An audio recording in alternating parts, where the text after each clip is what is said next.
Mr. James Mann, Shumantra Bose, Mr. Sanjay Budhia, distinguished guests, ladies and gentlemen, a very warm welcome.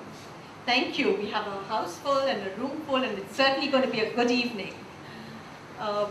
Aspen, India invites speakers, thought leaders from different sectors from right across the world to discuss issues in settings which encourage frank and open dialogue.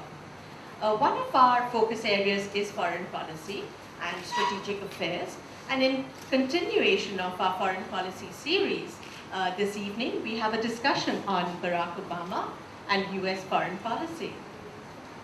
Mr. James Mann, welcome to Kolkata, to our city, and I believe this is your first trip. Both James and Carolyn are here today, so a very warm welcome. We really are pleased, honored to have you in our city. Shumantra Bose is a Kolkata boy, but is now based in the London School of Economics, holding the chair for international and comparative politics. We're lucky to have him here during his brief visits to Kolkata, so this was tuned perfectly, and thanks for being here. Mr. Sanjay Budhia needs very little introduction in Kolkata, but I'm going to give him one anyway. Managing Director of Patent International Limited. Mr. Budhia is also currently the Chairman of CII National Committee on Exports and Imports, and is also a National Council member of IMA. He is the Honorary Consul for the Government of Malaysia. He has been past President of Indian Chamber of Commerce and past Chairman of CII Eastern Region, a board member of YPO, WPO for Kolkata, and ISEC Kolkata. Mr. Budhia is also the founding board member for United Way Kolkata. Mr. Budhia, apart from his business skills, is certainly known for his active patronage of the arts, including support for Dover Lane Music Concerts and Kolkata Youth Choir. Thank you so much for chairing this evening and hosting this evening for us. So over to you, Mr. Budhia. Thank you, Ritasri, Mr. James Mann, Professor Shumantra Bose, Ms. Helen, US Consul General in the audience, and her colleagues from the US Consulate, Mrs. Carolyn, Mrs. Krishna Bose, esteemed dignitaries, and friends from the media. Very good evening. I would like to add my warm welcome to you all. We are delighted to see a large turnout for a session on a very topical discussion, US foreign policy under President Barack Obama. Today, we have assembled here to discuss and interact with one of the enlightened experts in the US foreign policy, Mr. James Mann. All of us acknowledge that foreign policy of US has influence globally. Mr. Mann, who is an expert on the US administration and US-China relation, is spending 2 months as the Avanta Senior Fellow at Aspen, India. He will provide an overview of American foreign policy under President Barack Obama, who are the key people and what are the main ideas in Obama's foreign policy. How does Obama's approach to the world differ from that of previous Democrats like Bill Clinton?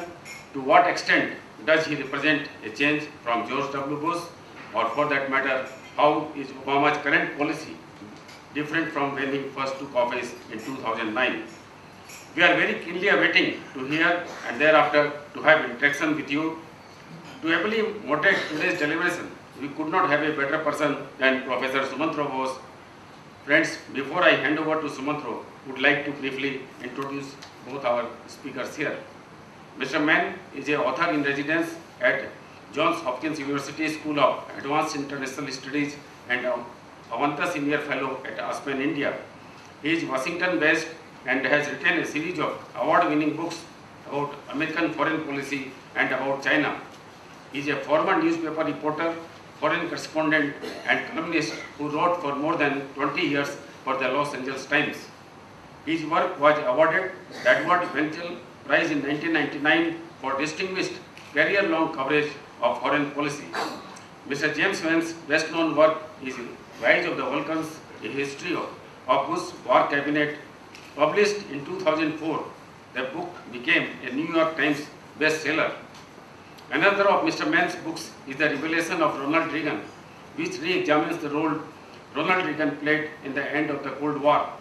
The book won the 2010 Ambassador Book Award of the English-speaking Union of the United Nations. His latest book is The Obamians, The Struggle Inside the White House to Redefine American Power, 2012. And the list goes on and on.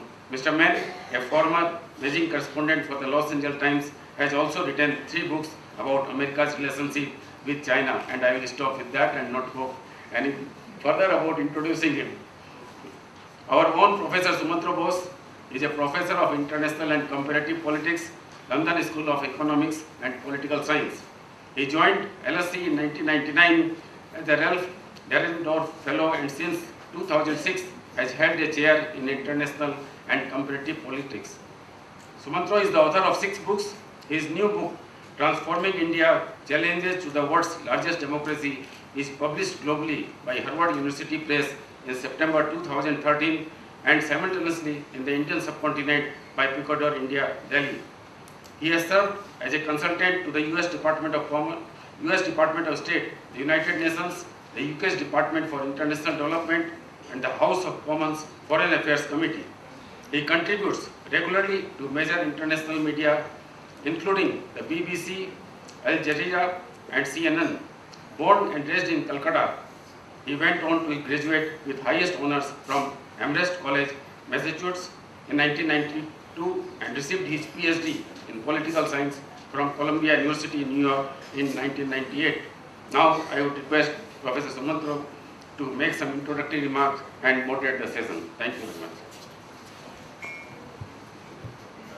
Thank you very much to Sanjay and Ridosri. I just wanted to make 2 brief remarks before I turn it over to James. First of all, I think it's safe to say that we have generally far too little discussion of foreign policy and global affairs in this country, particularly in Calcutta. I don't believe that there is enough informed debate and discussion. Should I speak a little louder? Yeah? I don't believe that there's enough informed debate and discussion, even of major issues in Indian foreign policy, let alone broader questions of foreign policy and global geopolitics. So this is a wonderful opportunity for all of us to hear from an extremely informed and authoritative voice on the current US administration's foreign policy. Secondly, I should say that, to me at least, this is not quite my field, but to me, as someone who spent a long time in the United States and is somewhat American in certain ways, Barack Obama's foreign policy remains something of an enigma or a mystery, even though he is now nearly 1/4 of the way through his 2nd term in office. President Obama seems to have steered clear not just of grand doctrines, but also of major initiatives.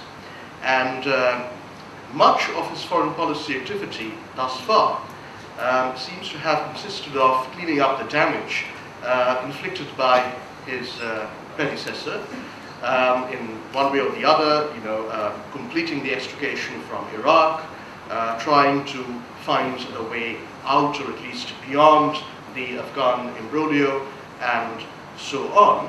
And many people had high expectations, particularly in the Middle East, which is a region that has been in a state of ferment for the last 2.5 years to 3 years.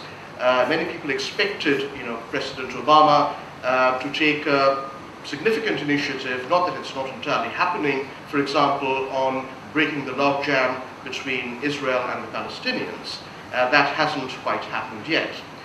Of course, this is a very, very timely event, because it could be, maybe I'm wrong, but it could be that Obama's foreign policy is at a crossroads due to the very recent developments in Syria, in which the Obama administration and the president himself seem to have engaged in what we in India, in Indian English, call a flip-flop.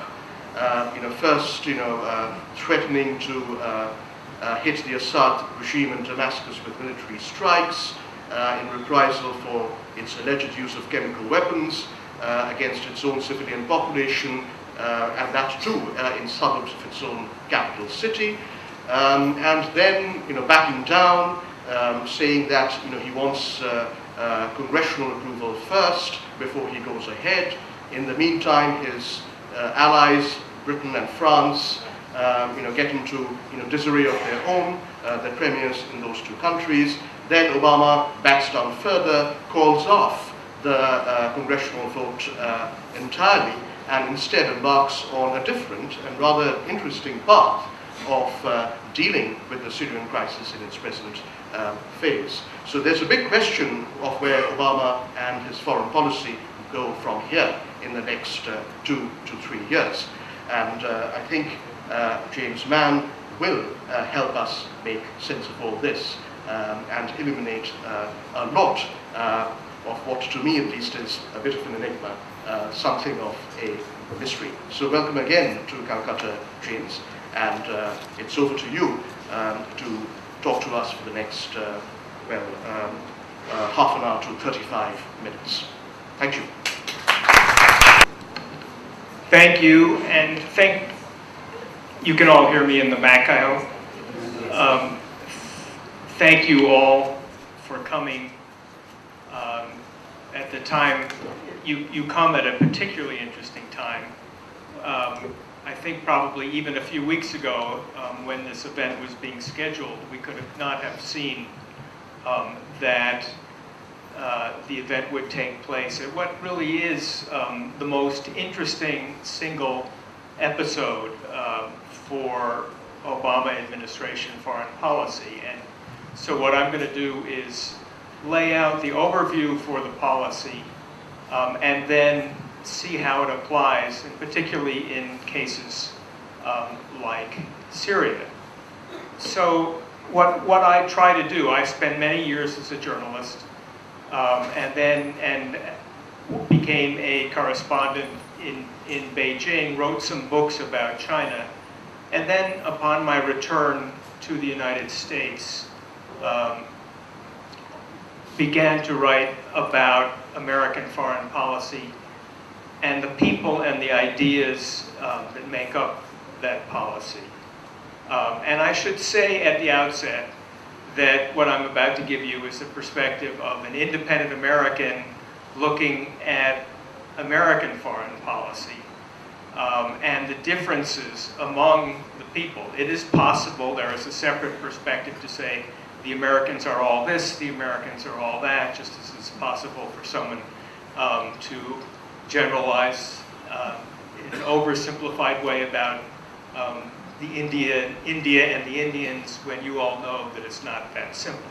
So this is an American perspective on the differences and the ideas within American foreign policy.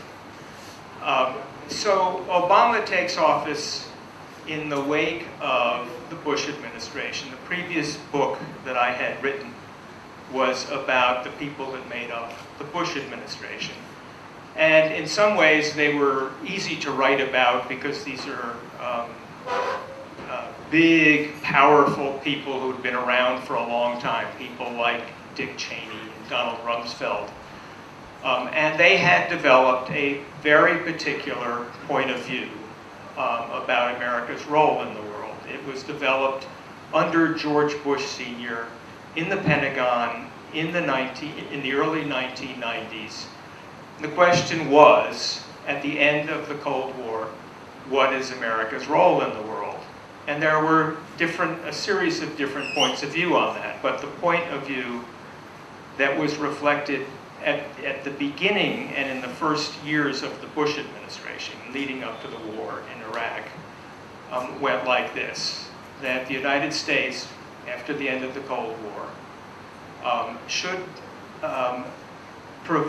act to prevent the development of any rival power on any continent in the world. It was an enormously expansive view of American power, prevent the emergence of any rival to American power in Europe or in Asia, and that the United States should emphasize military power and should rely on, should develop its power to such an extent, not only that there would be no rival today or at the time, but that there should be no rival even 40 or 50 years from now, because thinking of the Soviet Union and its collapse, this view of the American hawks was the Soviet Union bankrupted itself by trying to develop, to compete with the United States militarily. We want to develop enough power so that no sane leader in any country would even start down the road of competing with the United States, because they would know it would be too powerful. It would be too difficult, rather. And this view really was the point of view that led gradually to the war in Iraq. So that was the Republicans, and a particular view in the early 90s that culminated in the war. Now I want to turn to the Democrats. What does Obama, what does he arise out of within his own party? Well, really, over the past 40 years or so, there have been 3 different generations of Democrats. The Democrats have traditionally been less preoccupied with military power than the Republicans. And they've been trying to define America's role in the world. And I start with the aftermath of the war in Vietnam, because the war in Vietnam, which was essentially started by the Democrats, led to the disgrace and elimination from the Democratic Party of all the people who were involved in it. And then the question was, what should American foreign policy be? And so you get a group of Democrats in the early 1970s who are preoccupied with should the United States be involved in the world at all? And can the United States ever be a force for good in the world? That is, the critics of the war had gone on so long that the view took hold not just overseas, but also in the United States, that the United States, that anything it did overseas was inherently malign. And the first group of Democrats in the 1970s were preoccupied with how can we restrict American power such that people will find us credible again. And that generation of Democrats is sort of the oldest generation within the current Obama administration. People like Senator Biden, now Vice President Biden, and particularly John Kerry, now the Secretary of State, are representatives of this 1970s generation. But at the time, the preoccupation was finding some way of finding limits on American power such that the United States could continue to operate in the world. And then you move ahead to the end of the Cold War. And at the end of the Cold War, I've described to you the Republican view that led to the war in Iraq. But in the early 1990s, you get, within the Democratic Party, a new group of Democrats. And this group is less worried about whether the United States can be can be a force for good in the world or not. They're much more worried about, well, what should we do at the end of the Cold War? How much should we do? And in many ways, in this period, in the 1990s, it's taken for granted that the United States can be a force for good The question is, how involved should it be? And so all of the foreign policy of the 90s is subsumed with, where should we act? Should we intervene in Rwanda? No, was the answer. Should we intervene to save lives in Kosovo? The answer was yes. You get a series of different decisions. But the largest question is one of humanitarian intervention. That's the question of under what circumstances should force be used to prevent particularly mass killing. And you get in that period, in the 1990s, you get a second generation within the Democratic Party that becomes the middle generation of the Clinton administration. They take it for granted that the United States has enough money to do whatever it wants, because in the 1990s, in the Bill Clinton administration, the United States is extremely prosperous. And so the issue is not money, the issue is simply, what should we do? What is worth doing? And then finally, you get a third generation of Democrats. The problem, here's what happens to the second generation.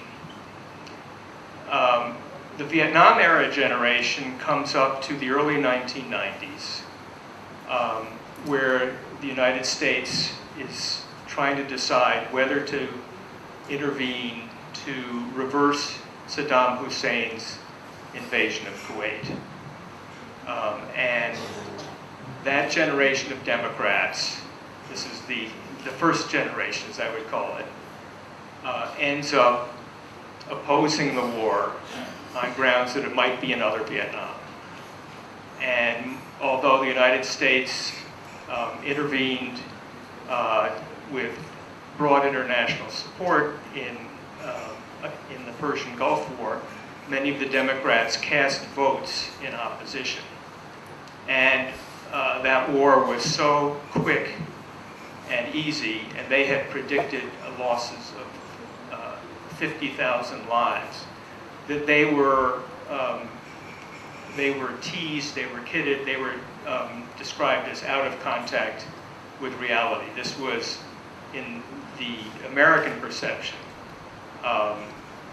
they were being pacifist to the point where they would have allowed one country to invade another, where the entire world, I won't say the entire world, but a broad spectrum of countries were supporting action to reverse a military invasion. The second generation of Democrats, the Clinton generation, sees that the American use of force can actually turn out in something less, that's not a disaster, as Vietnam was. And so this generation of Democrats, always being afraid of being accused of being weak on defense, turns around and they vote to go along with the use of force against Iraq, as the second Bush administration does it in 2003. And that war turns into disaster. So in the early 2000s, you get the third and youngest generation of Democrats, whom I call the Obamians. And these are people, starting with President Obama himself and many of the people who have risen around him, who have no personal experience with Vietnam. So they don't have what's known in the United States as Vietnam hang-ups. No direct involvement in the end of the Cold War, so they don't have a sense of triumphalism that we, United States, can do whatever it wants. And a great concern about limiting America's involvements in the world because they've seen the disaster of Iraq. And Obama is certainly the leading member of a group of people who share this generational perspective. So other people, the new National Security Advisor, Susan Rice, would be one of this generation. and particularly the new United States Ambassador to the United Nations, Samantha Power. All of these people came of age in this more limited, in this time of more limited views of American power. And I know you can say, well, you know, sometimes it doesn't look like a more limited view of American power. I'll get to that on Syria. But in general, by the standards of the past, they definitely have a more limited view. Now, let's turn to Obama personally. Where does he stand? Where does he come from? Well, the first thing to say is that he has, by virtue of his own unique experience, he is just instinctively tries to blend opposites. I mean, this is someone who grew up in a country where race has mattered. He uniquely, and it was part of his successful run for the presidency, portrays himself as someone to overcome the poles of race, and he manages to do that in foreign policy in the same way. So let's take two of the traditional opposites in American foreign policy: hawk versus dove. You know, people tend to divide, and I do too, to divide Americans between the hawks and people who believe in say, pacifism. Well, Obama really doesn't classify in any way as a traditional hawk or a traditional dove. He was taken when he ran for office as a dove, but people who did that didn't pay enough attention to the fine print, and he's a lawyer who pays attention to words. So how did Obama first come to prominence? Many of you know the story. He gave a speech as he was a local politician in Illinois.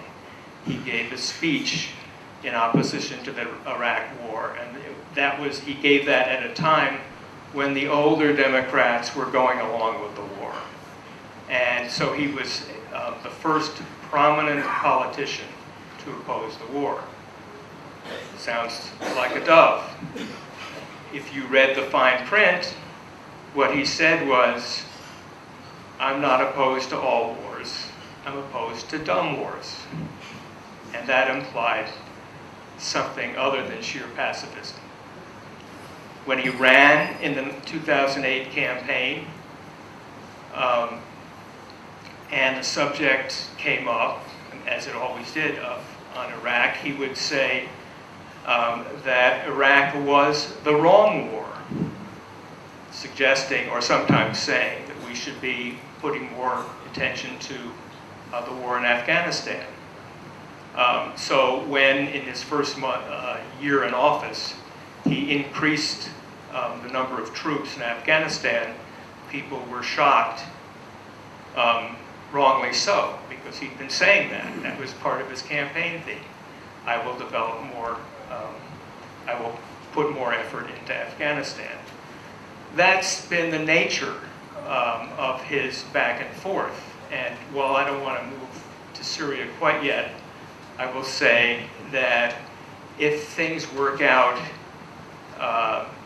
with the agreement that has just been signed, and there will have been a resolution on Syria without the use of force, you'll see stories in the papers saying, this, at least in the American press and from his critics, saying this proves that Obama is really instinctively a dove. And if that happens, I can guarantee you that sometime in the next 2 years, if the issue comes up again, such as if Syria falls apart, he will belie those perceptions of him again, because he doesn't classify either way on that. The other dichotomy in American foreign policy is between realists and idealists, where realists are people who believe only in tough balance of power politics, and idealists invoke principles. Well, Obama doesn't classify there either. because sometimes he has been a quite cold realist. I would note that in his first year, as he was giving airy speeches, some of them extraordinarily good, on his principles, he was also refusing to support or intervene in the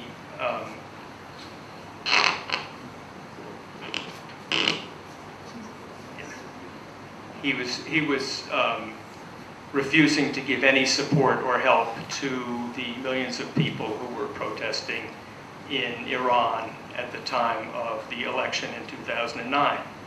And then 2 years later, belatedly in Syria, 2 years later in Egypt, in the protests against Mubarak, he once again turns around and becomes something of an idealist.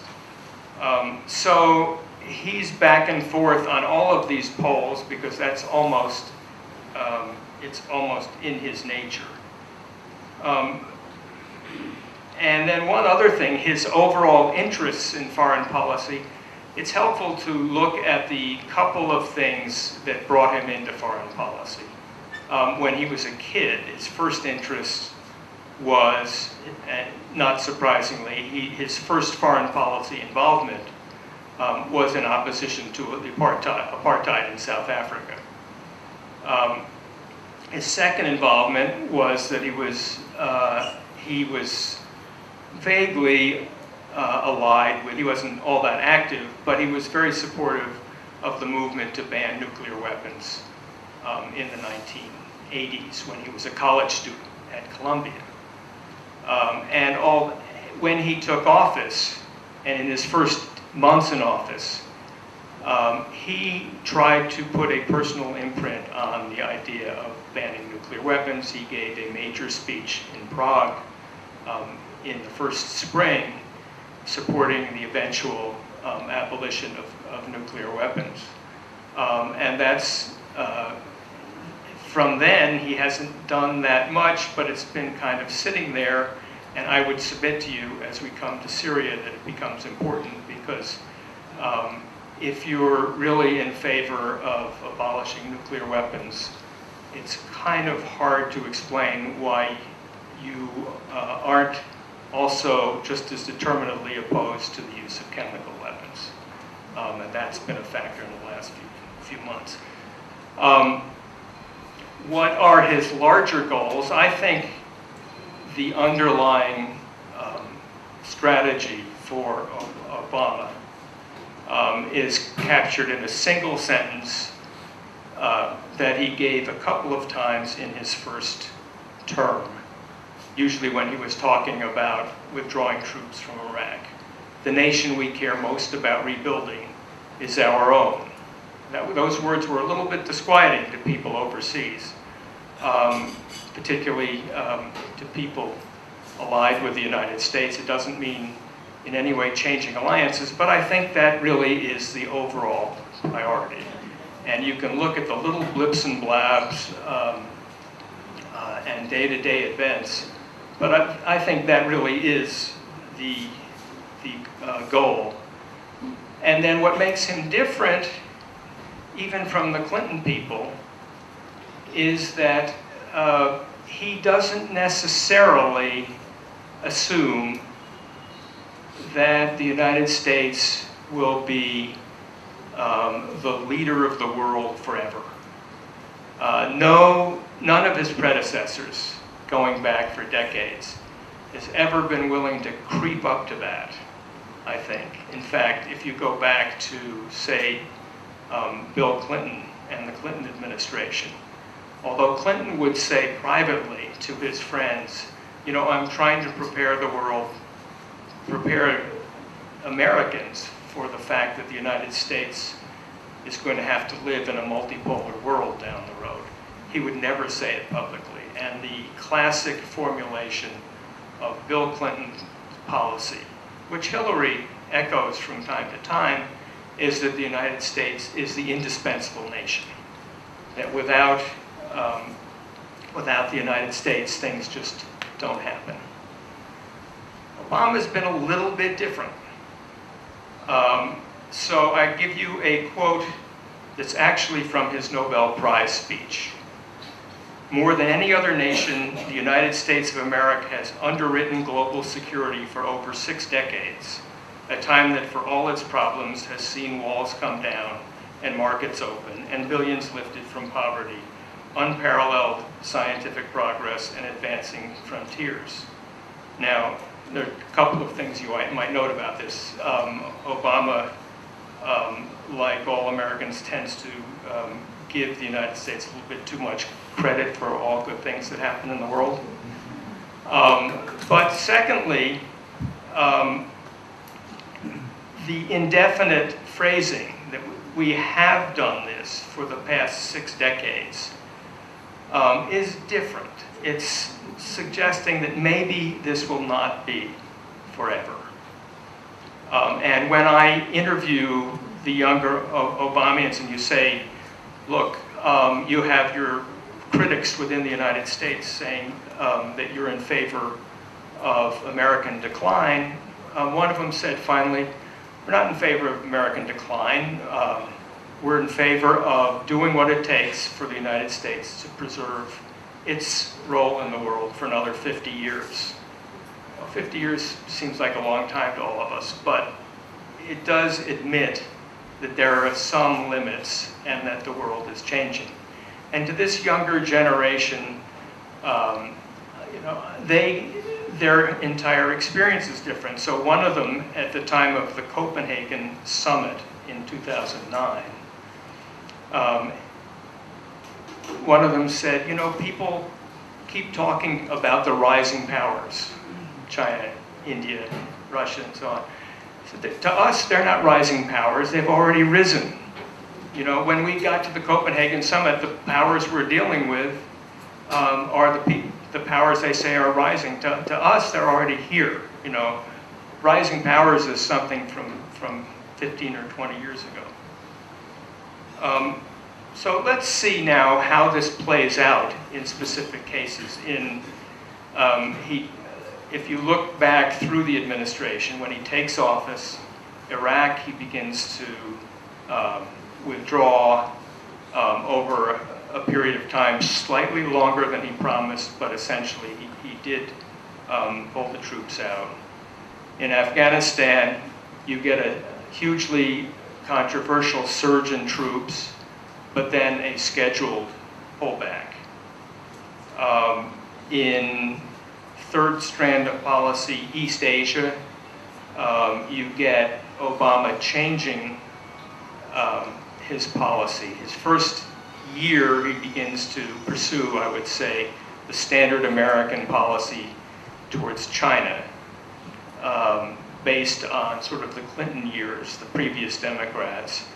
And then he begins to notice, and his team begins to notice, that China is in a different place, and that China, after the financial crisis, has kind of a different policy towards the United States, and he reorients to this new policy, which sometimes is called a pivot or rebalancing, where there's going to, the United States is going to develop more energy and effort to Asia.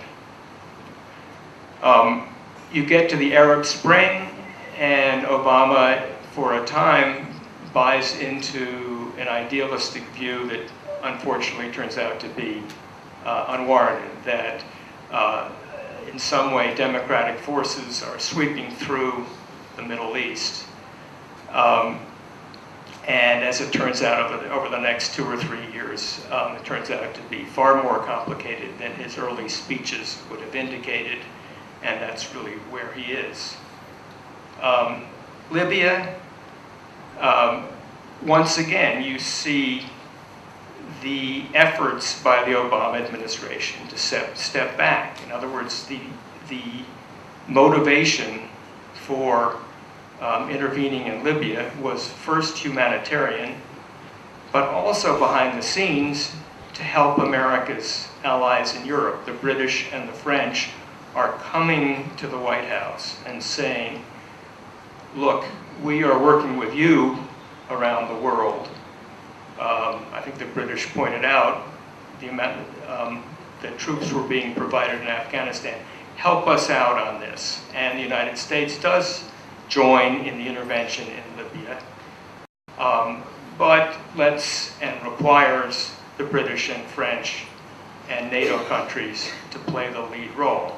Not something that the Bush administration would have done, and something that was very jarring at home. People looked and said, what do you mean the United States is not in the lead on this? But he did it. And now let's get to the to Syria, because I do have feelings about what is and what hasn't been at issue here. And we have to separate out a couple of different things. For the last 2 years, Obama's policy in Syria has been precisely along the lines that you would have expected if you saw him as a non-interventionist, as someone eager to limit America's involvements. That is, despite tremendous appeals, both at home and overseas, he has refused to get involved in the war. Very much what you would think based on his track record and his instincts. Chemical weapons made a difference. And for those, it seems to me that people get mixed up between the specific of chemical weapons, the use of chemical weapons, and what that did to American policy, and the overall question of American power. So sure enough, at the time that he began talking about the use of force, people began comparing it to Iraq, people began comparing it to, sometimes at home, to Vietnam. Is this another desire of Americans to wield military power? I must admit, I don't, before the use of chemical weapons, and before it was used in other than a small way, Obama didn't intervene. When it was proved that chemical weapons were used, an entirely different issue comes up, which is, first, he's opposed to the, if you're opposed to nuclear weapons, you've got to be opposed to proven immediate use of chemical weapons, and he was. So he does decide to threaten the use of force, and that produces ultimately a diplomatic result. We'll see how it works. In the United States, already you can see people are uncomfortable with, oh my gosh, how could we allow Putin, the president of Russia, to make this deal without us, or does Obama look weak? All of these things. The bottom line is, if it produces a solution in which Syria's chemical weapons arsenal is removed, Obama has accomplished his objectives. And all the other things about the civil war in Syria, he has, once again, not intervened in the civil war in Syria. He's remained consistent on that. But I think when you think about Syria, you need to separate out chemical weapons and the overall larger picture. Let me just to look ahead on foreign policy for a few years. Where are things headed? Well, ironically, in political terms, the Democrats will be back to the future in the sense that the second generation of the Obama team, first and second generations, Hillary Clinton is the likely Democratic candidate. So in many ways, that's continuity. If you're really looking at American foreign policy over the next few years, the most interesting uncertainty is in the Republican Party, where there are intense divisions between a isolationist wing of the party and the neoconservatives, who have really held sway on foreign policy within the Republican Party. And those will come to a head, really, I think, in the Republican primaries about 2 years from now. So at the time, I assume that Obama will be a lame duck, that the Democrats will be running with a candidate of continuity in one way or another, and the Republicans will be challenging, but it's hard for me to know from which direction. They may be accusing the Democrats of getting too involved in the world, or resorting to their old regular staple of accusing the Democrats of being too weak. And I think I'll leave it there, and I'm happy to take your questions. Thank you. Thoughtful and analytical presentation on a fairly vast canvas. Let me kick off the Q&A session by asking you two or three pointed questions. Obama, as you said, has been quite clear about one thing from the very beginning of his first presidency. It's that domestic issues and concerns take priority. And it probably could not have been otherwise, even if he had willed otherwise, given that he took office in his first term in the immediate aftermath of the 2008 financial shocks. While he was speaking, I was thinking, however, of what Obama's, quote-unquote, foreign policy legacy might be, looking ahead. And it occurred to me that possibly this much more modest conception of America's role in the world, relatively speaking, compared to the past, which you outlined for us, a much more modest conception of America's reach, of what America needs to do, what America should do in the wider world, may in fact be Obama's lasting foreign policy legacy. Does that make sense at all? It does. I'm not sure if my mic is on. I'm not sure. Is it projecting now? Yeah. Okay. That is, in my view, his legacy. I think that it will be his legacy when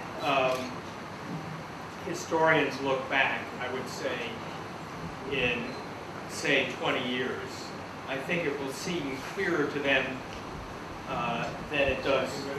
Yeah. I think that in 20 or 25 years, when historians look back, all of the ups and downs of, say, Libya and Syria will begin to fade, and they will be able to see that a more modest approach to the world has been the underlying denominator, that Obama took office at a time when the United States was involved in 2 wars, and that he gradually, certainly this is Obama's hope, but that they had gradually reduced in America's footprint in the world, and have reoriented American policy towards different areas and concerns, particularly towards Asia, towards a more modest approach to the Middle East. But modesty, I think, is what will stand out, and that despite the ups and downs, that from 2009 to 2017, I think you'll be able to look back and see quite a change. Following up on that, so America is, if we are right, America has gone or is going from being the self-proclaimed leader of the free world after 1945 until about 1989, 1990, to being the aspiring leader of the whole world, or most of the world, after 1990, to a foreign policy posture under Barack Obama, where you don't, go poking your nose in, all sorts of, things that are going on, messy things all over the world, unless you absolutely have to. Okay, so it's almost,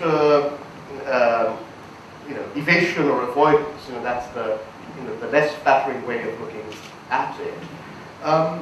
Okay, in the case of a messy civil war like Syria, that may make sense. But how about, for example, the core issue in many ways in the Middle East, which is the unresolved and festering Israeli-Palestinian standoff?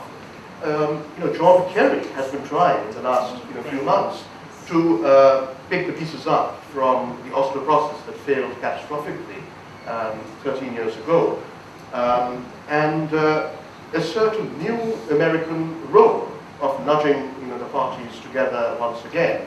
Because I think Kerry realizes, and I'm sure Obama, being as intelligent and well-informed as he is, would agree, in private at least, that this is not something that can be left to fester indefinitely, this particular conflict, and that the only outside party with the resources to resources of various kinds to possibly move this forward is the United States.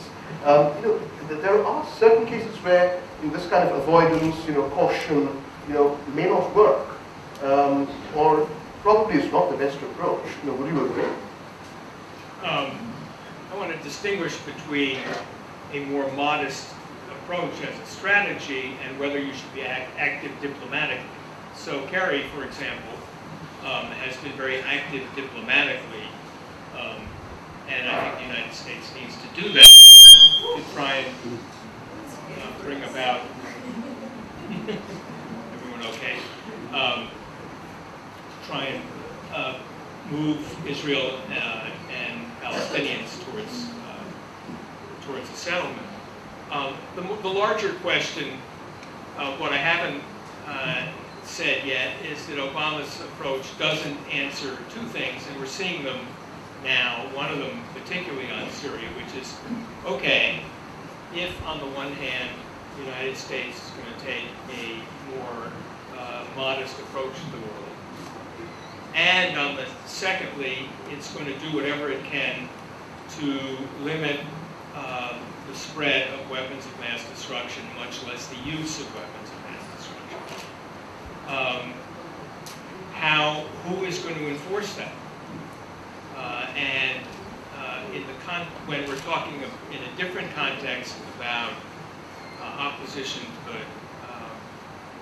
to the Iraq War as a candidate, Obama generally has been in favor of international resolution of disputes, in favor of the United Nations.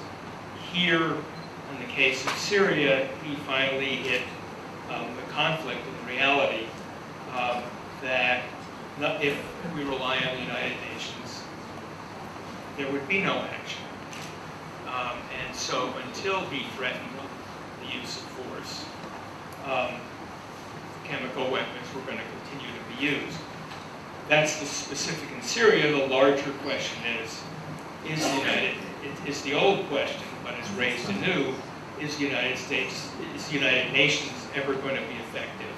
And if not, maybe we need some kind of new international order to replace a system in which the United States is inherently the guarantor of world stability. Let me pick up very briefly on the realist-idealist dichotomy you mentioned. And I have a very straight question for you. That if you think of that as a continuum, like this, where hard realism is over here, and woolly-headed idealism is over here, and there's a continuum, where would you place Obama? Bang in the center, or tending towards one side or the other? I would say. I'm trying to figure out this enigma. I would say, if you go over to the realist side and you take too many steps out from it towards idealism. I think he's way over on the right, on the realist side. That he's idealist in his speeches, but in the actual operation of his foreign policy, he is usually on the realist side. Okay, my last question before I throw it open to the audience. So he specializes in kind of pulpit thumping, rhetoric and rousing speeches, and he comes from a certain tradition in America in doing that. But his behavior in practice is extremely cautious. And I've been struck repeatedly in the 5 years since he became president by how cautious he is, especially when it comes to matters of foreign policy, not necessarily on matters of domestic policy. Where does this caution come from? Of course, it's probably caused by a multitude of factors. But is there something in his personality that is leading to this caution as well? Because the way I size him up is that he's a very thoughtful, super intelligent, and deeply analytical, perhaps over-analytical intellectual type. He's the opposite of George W. Bush, his predecessor. So is that where, would you say that the caution that he shows in approaching various international hot potatoes, which can be criticized as indecisiveness sometimes, inaction at other times, is rooted in that personality, in this particular presidential personality? I do think that's his persona. I think that's the way he has been. Even Bush, once in a blue moon, liked to study things to death. Have a hard time believing it, but I'm busy trying to. I've been asked to write a biography of Bush in his presidency, and when Bush, when he took office, he was faced with an issue, a technology issue involving the use of stem cells, and he scheduled a seminar for himself. And he dragged this on for about 3, 4, or 5 months. Well, that wasn't usually Bush. Obama really, that first decision on Afghanistan in the fall of 2009, he went back and forth to the point where he drove his entire team crazy, because I think it has to do with his legal training as much as his sort of persona, or it's the combination of the two. But he wants to see every side of an issue. He wants to cover every base. And he's not someone comfortable with, well, what does your gut tell you? What do you really think? And so, he's not someone, once you set the overall,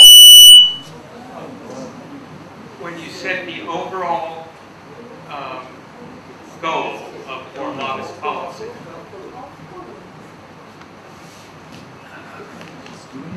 that he likes to preserve his options. I would point out to you that when you position yourself between two poles, you leave yourself a lot of room. And when you say, I'm not this and I'm not that, you leave yourself a lot of flexibility.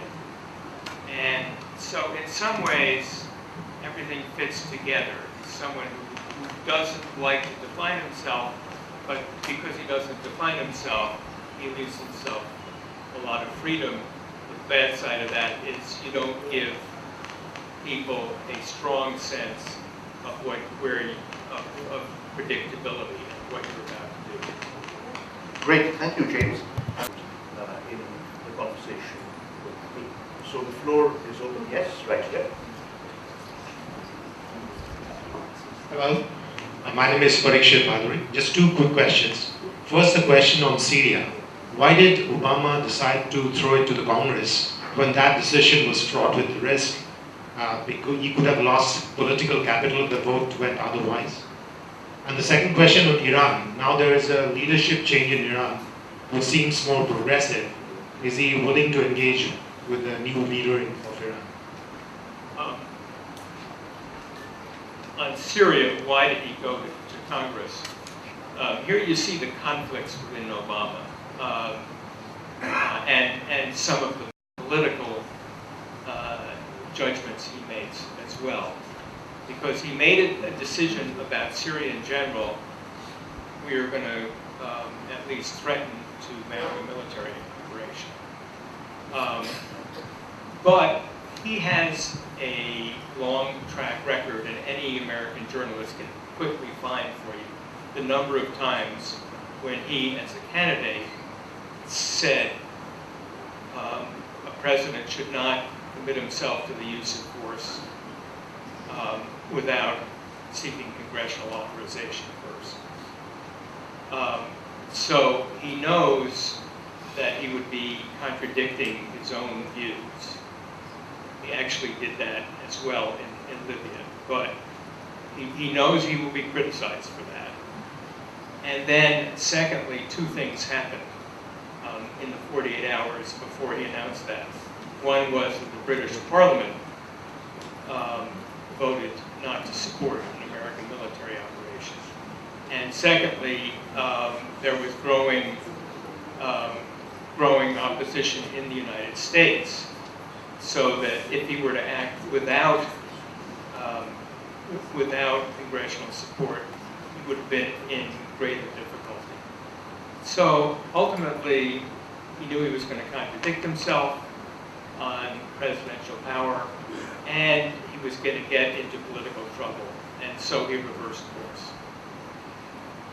On Iran, I mean, simply put, just as Rouhani and the new Iranian government are sending out feelers, I think, to the United States, I think the Obama people would love to get something going with the new Iranian government and to explore the possibilities of new diplomacy. And I think my sense is that Washington right now is trying to figure out just how much to do and how to respond to the new government. And one, by the way, one question is the extent to which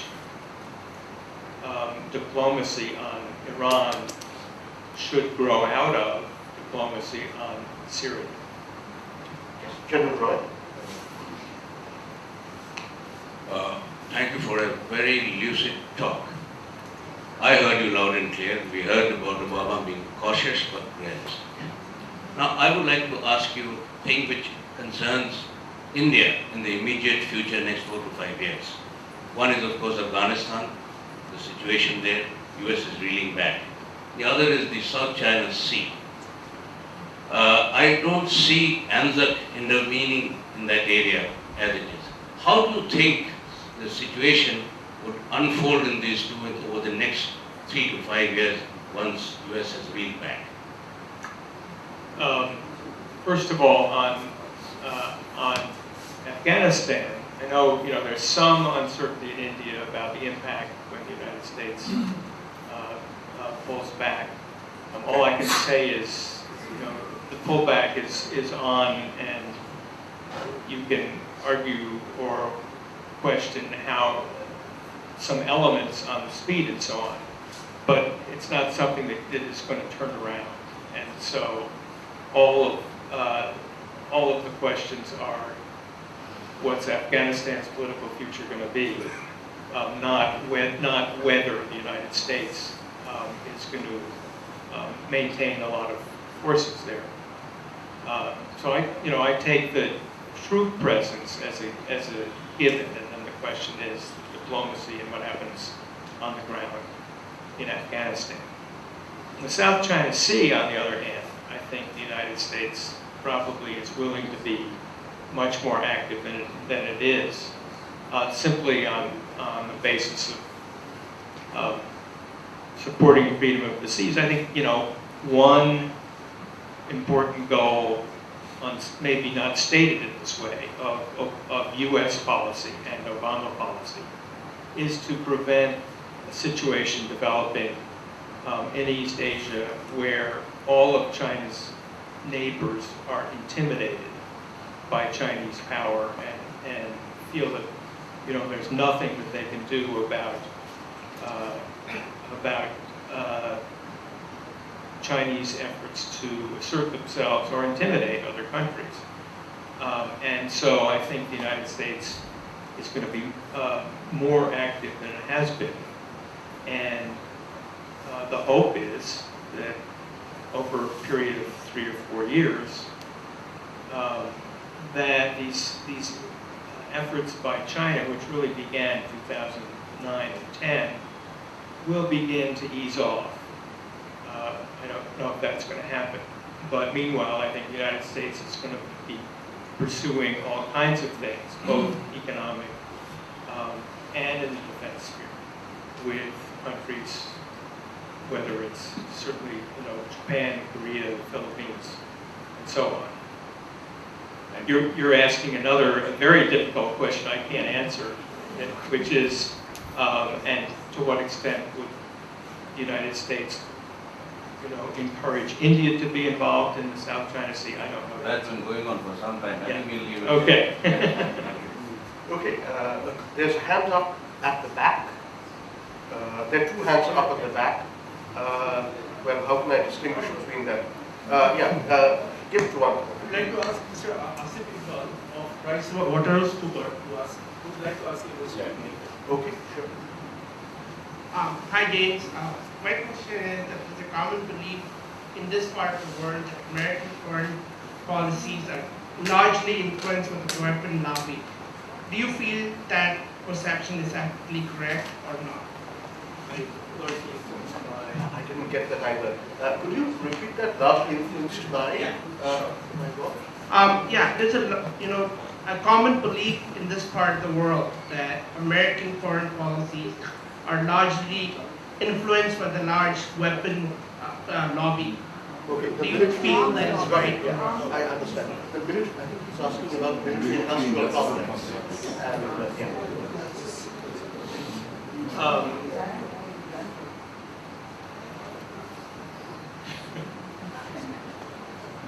Honestly, I don't see, there is an arms lobby.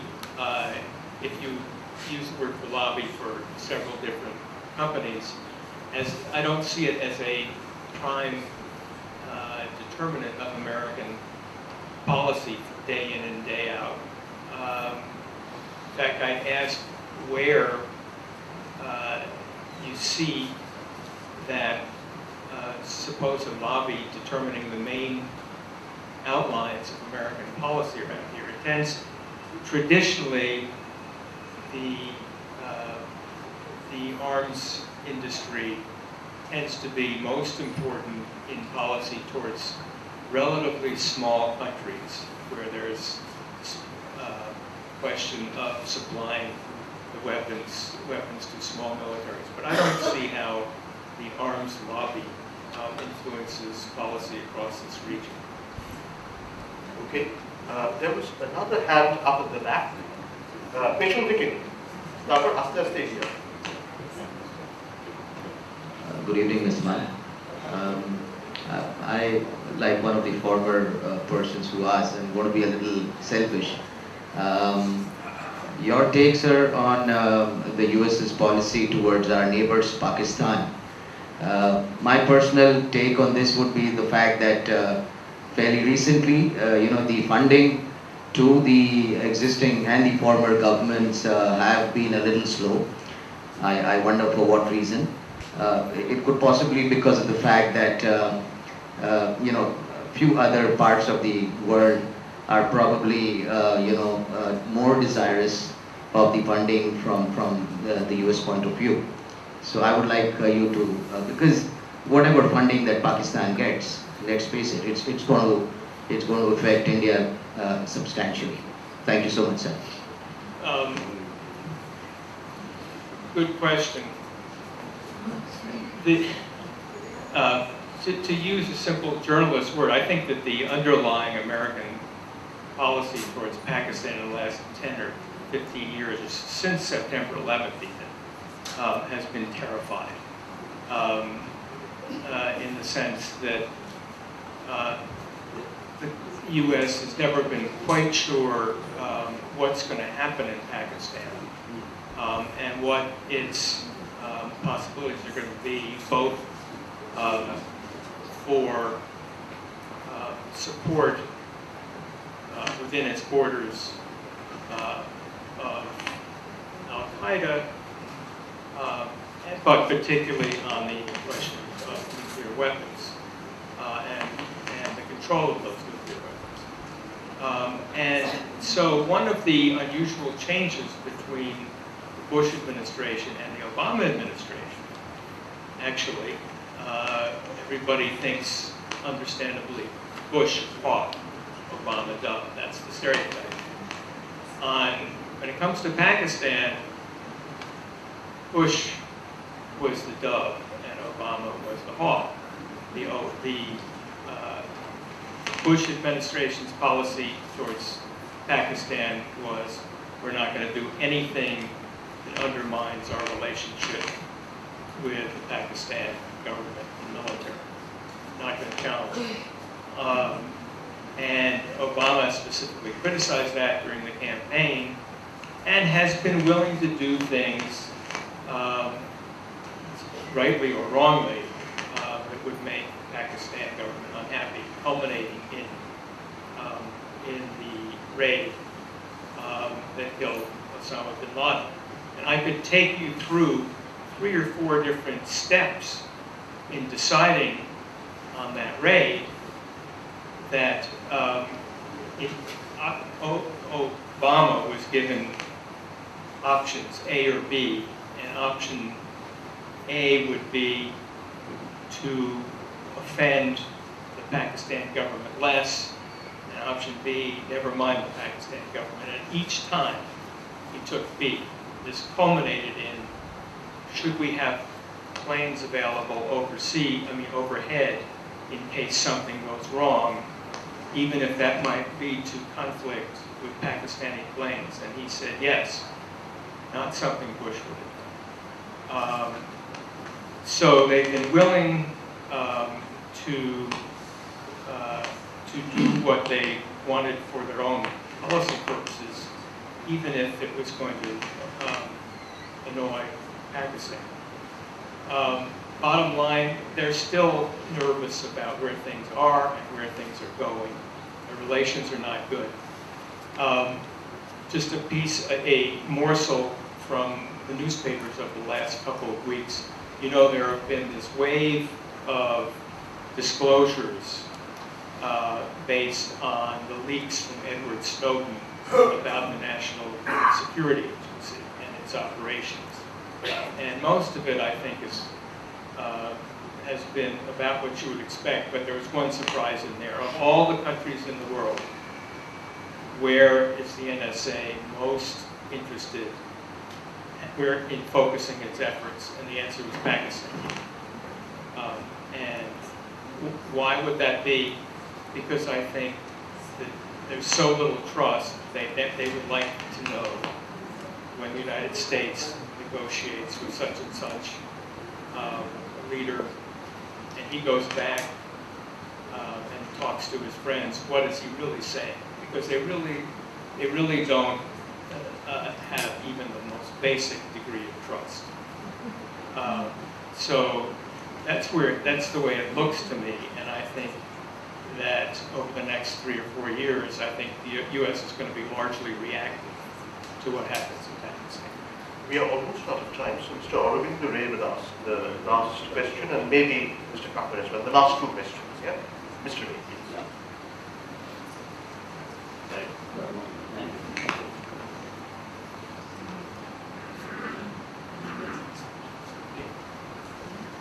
In looking at Syria, we are reminded of the fact that, looking at the American policy in Syria, one is reminded of the fact that Bush went into Iraq on very woolly data on weapons of mass destruction.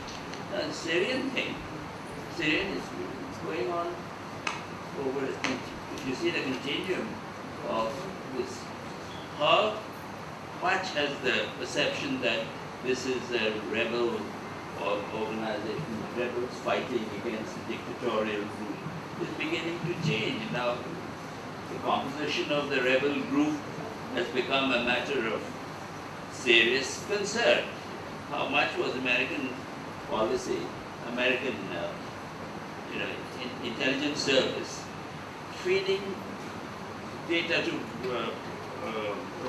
Obama, because it was a clear-cut case 12 months ago. Now it's a highly mixed-up case to which side really America should participate on. And since historically American foreign policy, particularly in West Asia, has been determined by energy considerations, what part does that play in the dithering? First of all, what part does energy play? I think when we're talking about Syria, I would say little to none. And as far as the rebels, I agree with you that it's very murky who the rebels are. And that I would say that American policy reflects that. That was the basis on which, over the last 2 years, the United States has been reluctant to intervene. And that's also the basis on which they've been willing to work out a diplomatic settlement that resolves the United States concern, which is chemical weapons, while leaving the war, the Civil War, as it is, much to the unhappiness of the rebel groups. Lastly, on weapons of mass destruction, I wasn't sure. I thought perhaps you were asking whether it's certain that weapons of mass destruction. The woolly kind of data on which you mentioned. Well, but I think there's, Is Syria different? Is that your question? Or? No, because he asked me. I think we're talking about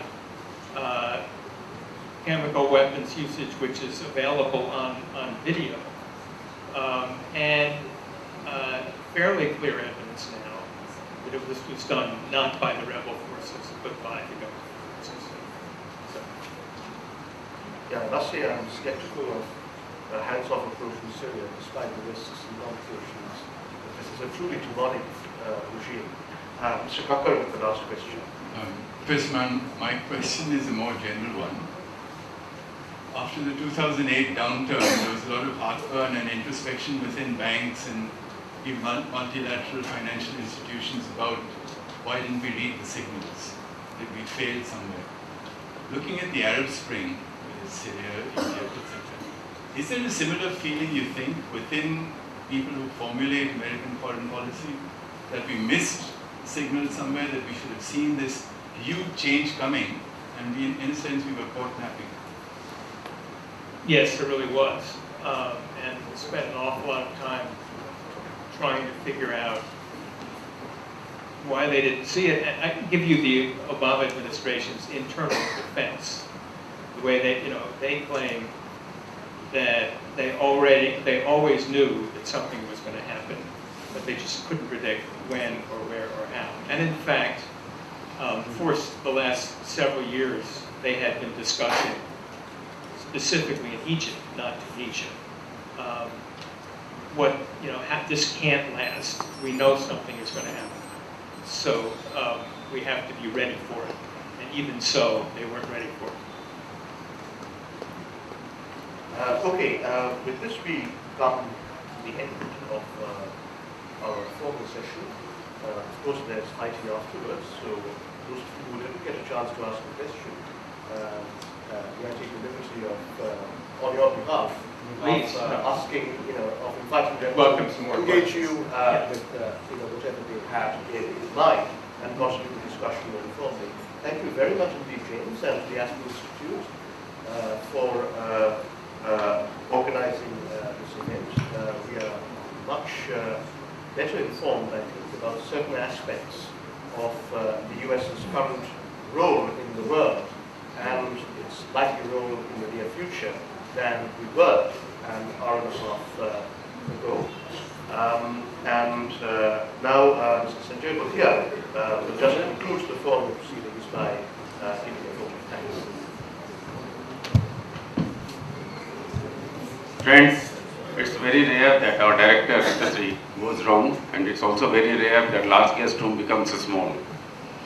When Ritasri called me about 20 days back and said, Mr. Bhatia, we have this speaker coming in and we would do the program, I said, how many people do you expect? She said, about 60 to 65. And when she sorted out the mail, next day she said, my estimate was wrong and we are already full. And she's absolutely right. When I was looking at, we do have the occasions of chairing meetings here, also attending meetings here, but it's really sometime when you just have to leave the last row so that people can go in and go out. Mr. James Mann, that shows the interest and that shows the importance of the subject and the speaker we have in you this evening.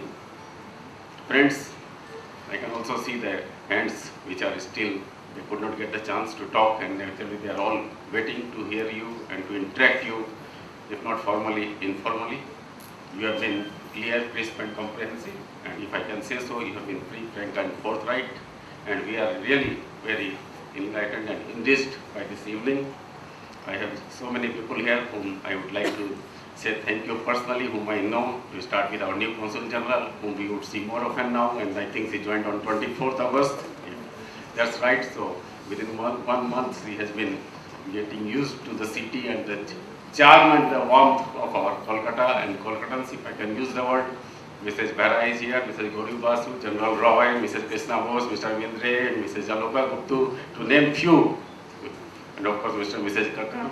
I'm just saying few of us, Mrs. Samru Tudeja sitting there, and all of you, friends. It has been really very, very heartening to have such a distinguished speaker with us, Mr. James Mann. Thank you so much for coming to Kolkata and to address in Aspen Institute here. I know you have been associated with Aspen for about 2 months now in India, and definitely all other cities will also have the benefit of hearing you. And to my friend Sumantro, I know we could not have, at the cost of repetition, could not have got a better person to moderate this session. And friends, on a lighter note, as they say, you know, after each meeting we should have eating, and we had food for thought. Now we should have food for our stomach. And with this, I would like to thank all of you and to our esteemed guest this evening with a warm round of hands, please. Thank you.